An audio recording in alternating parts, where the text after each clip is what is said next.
Some of the smartest people in the world never become wealthy. They study harder than everyone else, get the best grades, and always seem to make the right decisions. Yet somehow, years later, many of them are still struggling financially.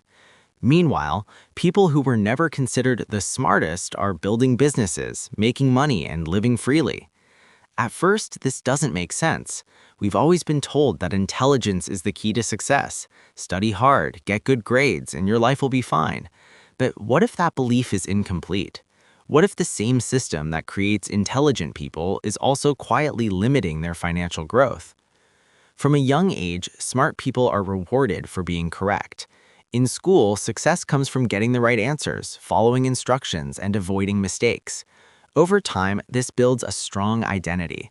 You become the person who is always right, the one who doesn't fail, the one people expect to succeed. But there's a hidden problem with that identity. When you get used to always being right, you start fearing being wrong. And when you fear being wrong, you begin to avoid situations where failure is possible. You choose safety, you choose certainty, you choose the path where everything is predictable. And that's exactly where the problem begins.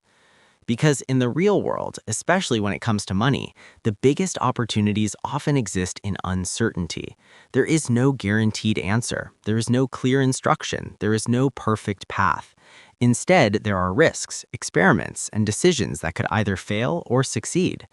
Most intelligent people struggle here, not because they lack ability, but because they've been trained to avoid mistakes.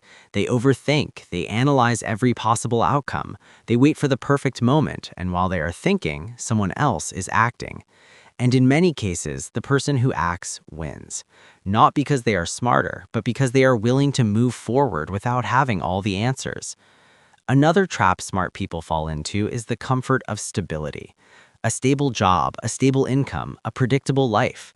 And again, there is nothing wrong with this. Stability is important, but when your entire income depends on your time, your growth becomes limited. There are only 24 hours in a day. No matter how intelligent you are, you cannot escape that limit.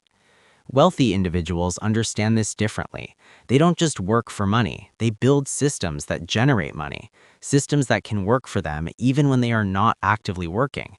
This is called leverage. Leverage allows one effort to produce multiple results. It could be a business, content, an investment, or a product that reaches many people at once. This is why some people earn more not because they work harder, but because their work reaches further. But to build something like that, you must be willing to take risks. You must be willing to fail. You must be willing to look inexperienced at first. And this is exactly what many intelligent people resist. Because failure feels uncomfortable. It feels like losing your identity. It feels like proving that you are not as smart as people think you are.